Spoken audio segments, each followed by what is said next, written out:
Bueno, muy buena. Resalto que, o sea, aquí se describe un patrón de conducta del cual los tres y nuestra audiencia es testigo, y ¿Me, es, me, dejas, ¿Me dejas interrumpirte un segundo para dar una noticia? No quiero dejar pasar. Estamos batiendo un récord aquí en Los Gustavos. Llevamos 17.169 conectados entre todas nuestras cuentas, para que sepan. Siga. buenísimo. Y si comparten, llegamos a 20.000 compañeros. Gracias. Me parece muy interesante la construcción del patrón de conducta que ha tenido, reitero, en los últimos 25 años, el señor Álvaro Uribe, en el sentido en que siempre a través de sus discursos, siempre a través de estas intervenciones, termina instruyendo a los agentes estatales a cometer crímenes. Precisamente en una investigación que yo publiqué en 2016 en el libro Chuzadas, uno de los ejes de este libro es que se demuestra cómo los discursos de Uribe, cuando señalaba a los defensores de derechos humanos de terroristas, de guerrilleros vestidos de civil, del brazo armado de las FARC, del bloque intelectual de las FARC, todo esto se traducía en montajes judiciales por parte de agentes estatales o en el asesinato, como sucedió, por ejemplo, con el profesor Correa de Andrés en el año 2004.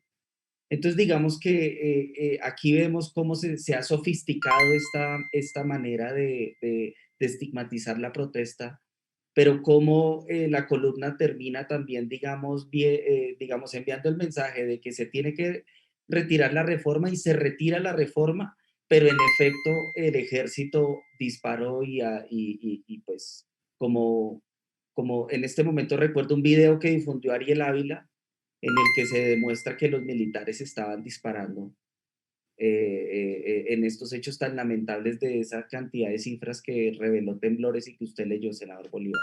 Entonces me parece que es una columna que tiene un eje muy interesante, porque le demuestra de cuerpo entero cómo ha sido esta actitud de Uribe, que viola derechos humanos a través de su discurso, pero que nunca le ponen freno. O sea, la Corte Constitucional le ha dicho a Uribe, la Corte Suprema, el mismo Twitter, pero él no entra en razón, y sus seguidores se ratifican en estas declaraciones que generan pues tantos crímenes, ¿no? Gracias, Julián. Tocayo. Tocayo, yo creo que en ese llamado de los militares, ellos yo creo que están entrando en razón y seguramente le pueden decir al presidente, bueno, yo me enfrento con la guerrilla, yo me enfrento con las bacrines, pero no me ponga a enfrentarme con gente desarmada, porque después nos dejan tirados como con los falsos positivos, no pueden hacer el trabajo sucio y después terminan ellos presos, estigmatizados y en la cárcel. Yo creo que tiene razón cuando usted dice que pudo haber un jalón de orejas por ahí de los militares al presidente. ¿Usted qué cree, Tocayo? Pues indudablemente la decisión ya de Uribe, porque él mismo lo escribió en su Twitter, era la represión. Incluso vi ahí muchos de estos videos propiamente en Medellín, en un barrio popular, matando a un jovencito directamente, la fuerza de la policía, a mansalva. Esa es la orden de Uribe contra su propio pueblo. Y al meter al ejército, porque ya había una movilización militar, estaban militarizadas las grandes ciudades, tanquetas de Tolemaida iban hacia Bogotá. Yo creo que el ejército entró en razón, digamos, lo que viene es una masacre, porque la gente no se va a guardar, la gente no va a bajar sus banderas, y un enfrentamiento entre la población y el ejército pues no traería como consecuencia sino una masacre y una propuesta que estaba a punto de lanzar, que es el adelanto de elecciones, ante la incapacidad del gobierno actual de gobernar. Porque ningún gobernante gobierna sobre la base de la masacre. Habría que decirlo con claridad. La gente votó a favor de Duque pensando que así Colombia no se iba a volver como Venezuela. Y lo que obtuvo es que Colombia se volvió como Birmania.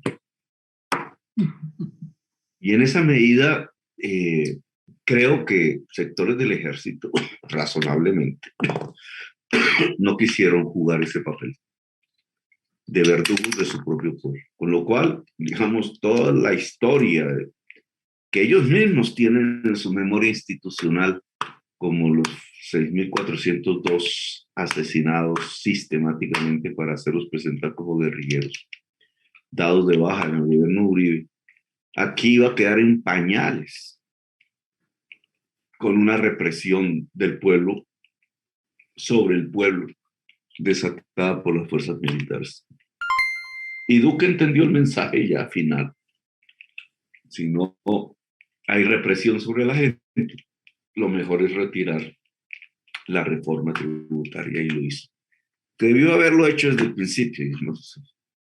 El ahorro en términos de energías, de vidas humanas, de heridos, hubiera sido el mejor. Como lo digo en mi columna, digamos, pensar una reforma tributaria cuando el hambre ha crecido, basada en los impuestos a la comida, pues realmente es una estupidez, una falta de cordura. En el Palacio de Nariño pienso que no hay gobierno, no hay inteligencia. El señor Carrasquilla es un experto en estructuraciones financieras. Él mismo ha hecho su fortuna a partir de eso con dineros públicos.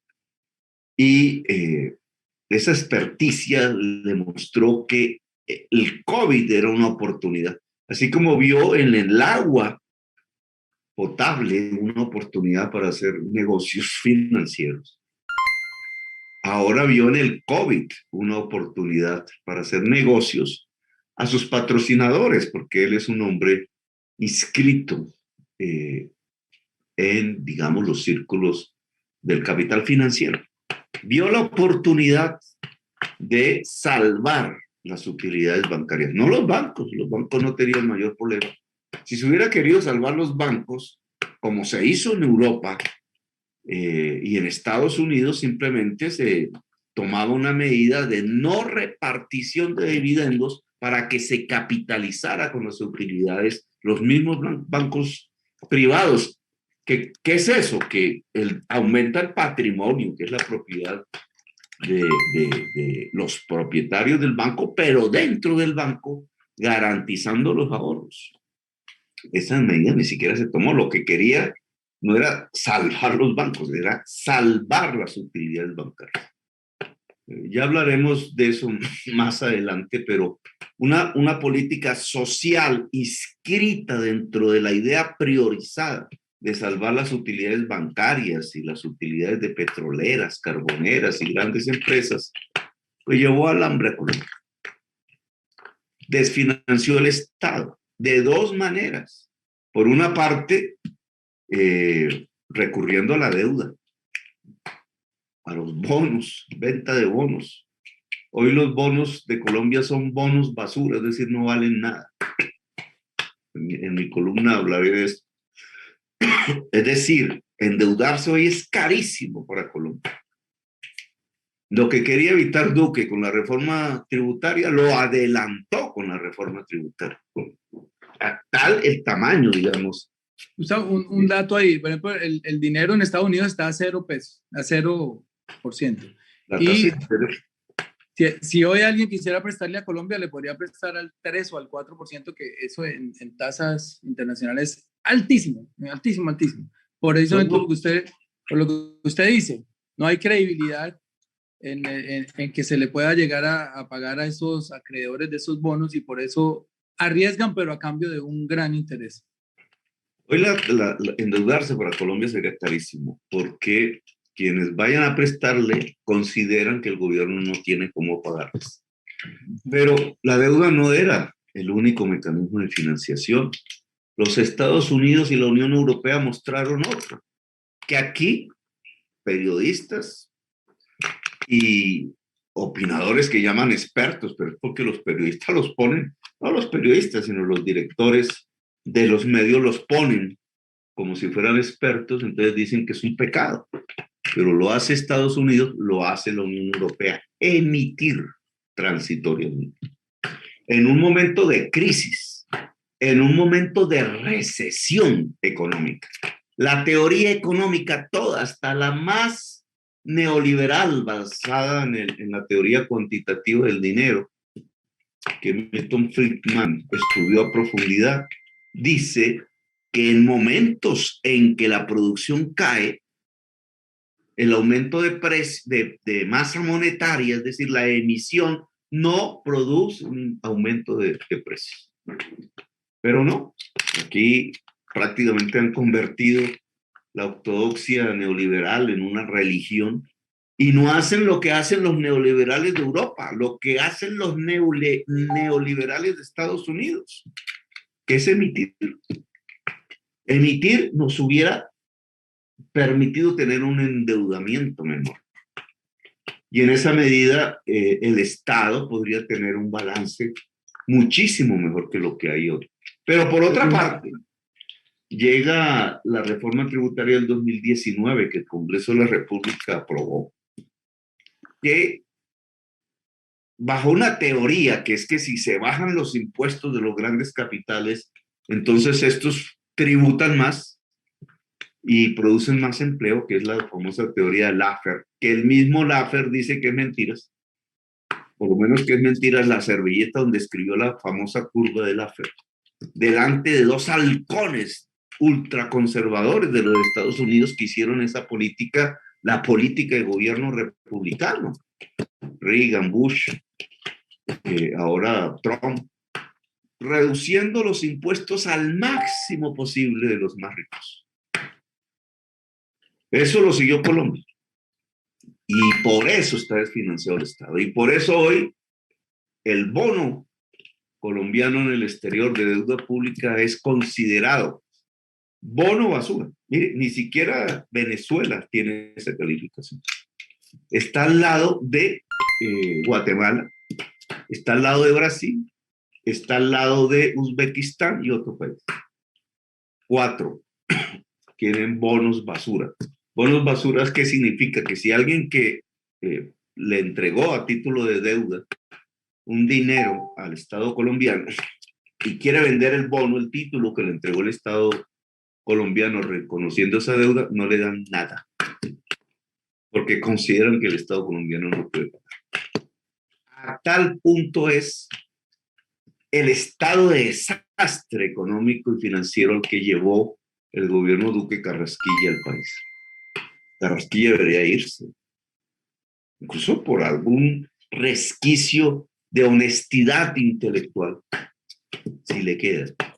Carrasquilla debería retirarse del gobierno y permitir que el gobierno explore otra solución al problema que él mismo creó, porque no se lo creó la izquierda o los progresistas o yo o la gente que salió a las calles, no, lo creó él mismo en una absurda política alrededor del problema central del COVID.